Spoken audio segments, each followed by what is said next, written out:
પહેલા મુદ્દાની વાત કરીએ તો ગુજરાત સરકાર અમદાવાદની સરખામણી વિશ્વના મોટા શહેરો સાથે કરીને બ્રાન્ડિંગ કરે છે, પરંતુ ગુજરાતનું વિકસતું શહેર મોતનો મલાજો પણ સાચવી શકતું નથી. સ્માર્ટ સિટીના બણગા વચ્ચે અમદાવાદ મહાનગરપાલિકાની બેદરકારીનો ચોંકાવનારો ચહેરો સામે આવ્યો છે. ઓઢવ સ્મશાન ગૃહમાં એવી ઘટના બની કે માનવતા શરમાઈ જાય. સૂકા લાકડાની અછત વચ્ચે પરિવારજનો સ્વજનની અંતિમ વિધિ માટે વાહનના ટાયર અને ગોદડાનો ઉપયોગ કરવા માટે મજબૂર બન્યા. લાકડા ભીના હતા તો સૂકા લાકડાની વ્યવસ્થા કેમ ન થઈ? સ્માર્ટ સિટી એટલી બધી સ્માર્ટ નીકળી કે ટાયરો અને ગોદડાથી અંતિમ સંસ્કાર કરવા પડે.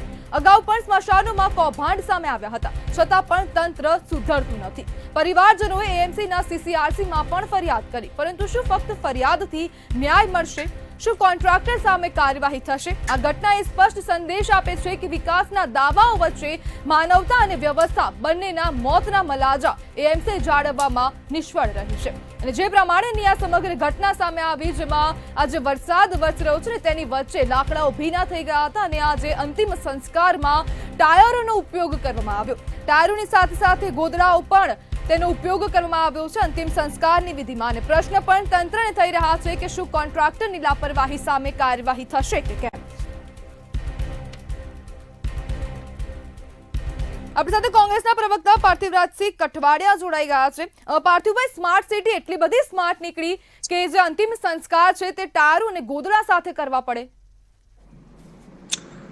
સ્માર્ટ સિટીના ડફોડ અધિકારી અને ડફોડ પ્રશાસનના લીધે આજે એક પરિવાર, જેમના પરિવારના જેને એક સભ્ય ખોયો હશે, એની અંતિમ યાત્રામાં જે પ્રકારે જે તે છેલ્લી વિદાય કહી શકાય, જે એના પરિવારજનો જે દુઃખમાં હશે, જે પીડામાં હશે, જે તકલીફમાં હશે, ત્યારે ક્યાંક ને ક્યાંક કોર્પોરેશનના પ્રશાસન દ્વારા, ક્યાંક ને ક્યાંક સરકારી સ્મશાન ગૃહમાં જે પ્રકારની ઘૃણાસ્પદ ઘટના ઘટી છે, જે પ્રકારની સમગ્ર માનવ જગતને શર્મસાર કરે તેવી ઘટના ઘટી છે, ત્યારે મને એવું લાગે છે કે આ સ્માર્ટ સિટી નહીં, પણ આપણે આ કયા પ્રકારનું શહેર બનાવવા જઈ રહ્યા છે.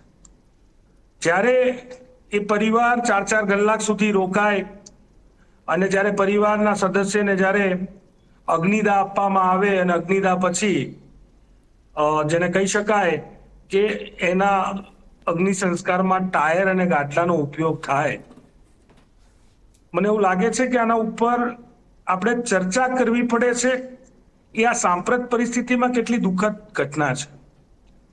જે પીડામાંથી એ પરિવાર પસાર થયું, તકલીફોમાંથી પસાર થયું, કદાચ એ પીડા આપણે, એ સમયની તકલીફ આપણે દૂર નહીં કરી શકીએ, પણ ચોક્કસપણે જે એડમિનિસ્ટ્રેશન છે, અમદાવાદ મ્યુનિસિપલ કોર્પોરેશન છે, અને ભૂતકાળમાં ક્યાંક રાજકોટમાં પણ ભ્રષ્ટાચાર સ્મશાનના લાકડાઓમાં જોયો, અથવા તો આ પ્રકારની ઘટના વડોદરામાં પણ સામે આવી, ત્યારે દુઃખ સાથે કહેવું પડે કે અમદાવાદ મ્યુનિસિપલ કોર્પોરેશનના લોકો ક્યારે આ કોન્ટ્રાક્ટર ઉપર પગલાં લે છે, કોની રાહ જોઈ રહ્યા છે? શું આ પ્રકારનો ભ્રષ્ટાચાર માત્ર ઓઢવના સ્મશાન ગૃહમાં છે કે બીજે પણ આ પ્રકારના ગોરખ ધંધા ચાલી રહ્યા છે? પાર્થિવભાઈ, અગાઉ પણ આવા જે ભ્રષ્ટાચારો છે, જ્યાં લાકડાના તે સામે આવ્યા હોય છે, તો એએમસી તંત્ર આટલું તો કેટલું નફ્ફટ છે કે આ કોન્ટ્રાક્ટરો સામે કાર્યવાહી નથી કરતું? ભ્રષ્ટાચારમાં ઘણા દૂર નફ્ફટ નાકારા મ્યુનિસિપલ કોર્પોરેશનનું તંત્ર, જેનું બજેટ 15,000 કરોડ રૂપિયાથી પણ વધારે છે. હવે જે 15,000 કરોડ રૂપિયાથી વધારે બજેટનું સ્માર્ટ સિટી બનાવવાની વાત થતી હોય અને ત્યાં તંત્ર દ્વારા આ પ્રકારની નફ્ફટાઈ ડફોડાઈ થતી હોય, તો મને લાગે છે કે એનાથી દુઃખદ કંઈ ના હોઈ શકે. બીજી વાત કે પગલાં લેવાની વાત, તો ક્યાંક ને ક્યાંક આ લોકો અંદર જ પોતપોતાની રીતે ક્યાંક ને ક્યાંક બધા સંડોવાયેલા હશે. એટલે કે ઘણી વખત એવું કહેવાય કે વાડ જ ચીબડા ગળી જાય, એ પ્રકારની પરિસ્થિતિ હોય છે. અને અમદાવાદ મ્યુનિસિપલ કોર્પોરેશનના રોડ રસ્તાથી લઈ અને અલગ અલગ અનેક ભ્રષ્ટાચારના આપણે પાપ જોયા છે. અને આ તો હવે માનવ જીવન, જે આપણા નાગરિકો જે જીવન બાદ એમની અંતિમ યાત્રા જેની જોડે સ્વજનોની લાગણી જોડાયેલી હોય એ લાગણી જોડેના છેડા મને એવું લાગે છે કે આનાથી ગંભીર ગુનો, આનાથી ગંભીર ઘટના, શર્મસાર કરે એવી ઘટના, દુઃખદ ઘટના એક પણ ન હોઈ શકે. જી જી બિલકુલ પાર્થિવભાઈ, જોડાવા બદલ આપનો આભાર. ત્યારે માનવતા અને વ્યવસ્થા બંનેના મોતના મલાજા જાળવવામાં એએમસી તંત્ર નિષ્ફળ રહ્યું છે. સિસ્ટમ સુકાઈ ગઈ અને સંવેદના બળીને ખાક થઈ છે. એએમસીના ગાલે આ તમાચો મારતું દ્રશ્ય આજે સામે આવ્યું છે. ત્યારે કોન્ટ્રાક્ટર સામે કાર્યવાહી ક્યારે કરવામાં આવશે તેને લઈને પણ અનેક પ્રશ્નો ઊભા થઈ રહ્યા છે. ત્યારે સ્માર્ટ સિટી અમદાવાદ એટલી તો કેટલી સ્માર્ટ થઈ ગઈ કે ટાયર અને ગોદડાથી અંતિમ વિધિ કરવી પડે.